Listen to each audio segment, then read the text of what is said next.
premier ministre nag tey. Pape Djibril gisee ko noonu quand même. non Pape Djibril moom xam nga Pape Djibril li mu wax nee na indil coupe bi premier ministre kooku c'est une erreur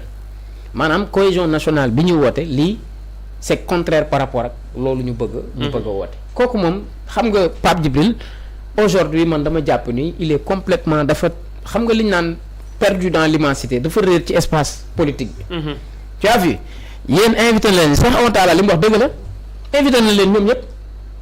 mais ku ñëwul nag mënuñu sew dara. très bien Ousmane Sonko dafa jouer un rôle. saako ngooñ sax moom invité woon nañ ko waaye demul. waaw mais kon xanaa dama ne ñoom ñëpp la ñu invité mais dañoo nanguwut a dem yóbbul trophée premier ministre dara nekku ci ndax premier ministre rôle bi mu joué ak taxawaay bi mu am ci lion yi nekk seen gannaaw ba ñu jël coupe bi loolu dama ne nag ku ko def nag dégg jaaraama nag. kon pour man c'est une bonne chose on n'a rien à dire kooku nag c'est un choix politique bu Pape Djibril Fall def exprimer wu wax ni lii erreur la day zappé li nga xamee ni que mooy la cohésion nationale. très bien alors ñu jàll ci beneen ponk maa ngi koy junj sànq ci conférence de presse bi nga xam ne gouvernement bu Sénégal def na ko démb waaye lañ ci gën a jàpp au-delà de ministre bi nga xam ne moom la ñu dénk wàllu commerce ñëw na ci waaye Khady Diène Gaye ministre sport dañ ko doon xaar ci lu bëree bëri mu am ay révélation yu bëri yu mu def itam ci kaan yi fi jaaroon ba ci sax mondial bi nañ ko dénkoon ci nañu doon pasare Mohamed Bile ba ci sax CAN 2025 jàpp ni Sénégal dafa li nga xam ne mooy réduire son budget plutôt budget total bi 5 milliards la woon CAN 2022 11 milliards la woon 2023 7 milliards espèces emportées 30 millions hébergement 60 chambres à Tanger supporter billets distribués par match alors naka la ñu mën a jàngatee sa sortie ak itam li nga xam ne bëgg na ko par exemple moom ci la ñu ko daal di dénk. man de j'ai été très très très séduit. oui le téléphone. Dans la forme comme dans le fond. mais surtout par rapport ak présentation parce que bëriwul lu ñu koy gis moom muy wax mais je crois que compétition bi ni mu ko manager ak ni mu ko gérer ak ay équipe elle l'a réussi et en tout cas mes félicitations à madame la ministre Ndeye Khady Diène Gaye elle a marqué un grand coup et puis li tax démarche bi neex ma dañu def Coupe d'Afrique pare campagne Coupe d'Afrique une semaine après gouvernement bi ñëw toog def bilan d'abord loolu musu fee am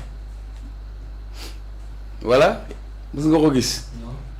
kon loolu rek rupture am na li ma gën a neex ci loolu mooy obligation de rendre compte loo xam ni sénégalais ñoo leen dénk nga demal leen nga ñëw après compétition bi nga ñëw toog jàkkaarloo ak sénégalais yi tu fais le bilan pour man première chose boobu laa njëkk a retenir mooy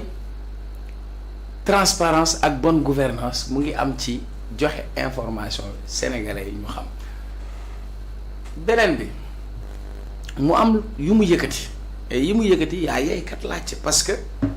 Sénégal dafa dem téléphone bi jàpp ci rek. CAN 2002 bi Sénégal demee budget bi Sénégal def ci campagne bi c'était 6,5 milliards mooy bi ñu gagné Coupe d'Afrique ñu jóge fa Coupe du Monde ñu def budget bi 11 milliards la mooy Coupe du Monde bi ñu jóge fa ñu ne CAN 2023 CAN 2023 mooy bi ñu dem Côte d'Ivoire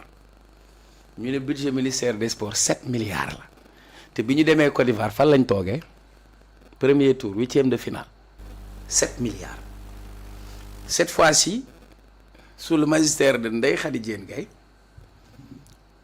l'État du Sénégal a dépensé 5 milliards 125 millions il y a une grande différence qu'est-ce qui explique cette différence première chose il y a une rationalisation des dépenses publiques mais il y a une maîtrise aussi budgétaire mais beneen bi ñu defee Côte d'Ivoire budget bi nekkoon 7 milliards 2023 kan moo nekkoon ministre waaw Lat Diop moo nekkoon ministre des sports Côte d'Ivoire 7 milliards ñu yem 8e de finale donc pour man dañu war a auditer la gestion de ces campagnes précédentes bi ñuy dem coupe du monde 11 milliards kan moo nekkoon ministère des sports jamono boobu Yankhoba Diattara moo nekkoon ministère des sports dañu war a auditer cette gestion ñu xool bi ñuy dem coupe d'Afrique 2022 où on a dit on a dépensé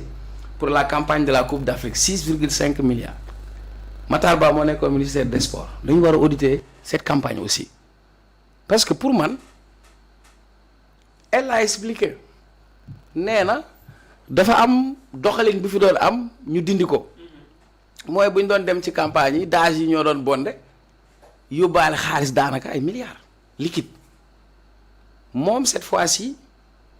lépp luñ ci def dafa am traçabilité bi ñuy dem liquide bi ñu yóbbu 30 millions la leneen li lépp loo xam ne jëm na ci campagne bi c'est au niveau du trésor public vers des comptes bancaires vérifiables et chiffrés donc pour man je la félicite ci exercice boobu mu def nga xam ne exercice de transparence et de bonne gouvernance beneen bi on a vu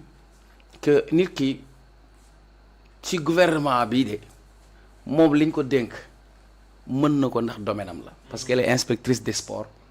te cadre la ci te mën na ko te xam na ko làmb ji bi coow li bëree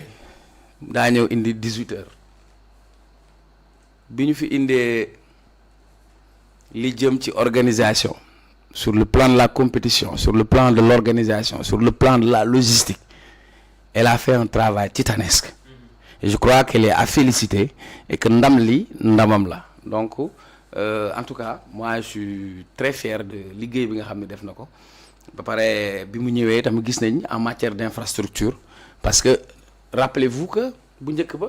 suñu stade yi du woon pare de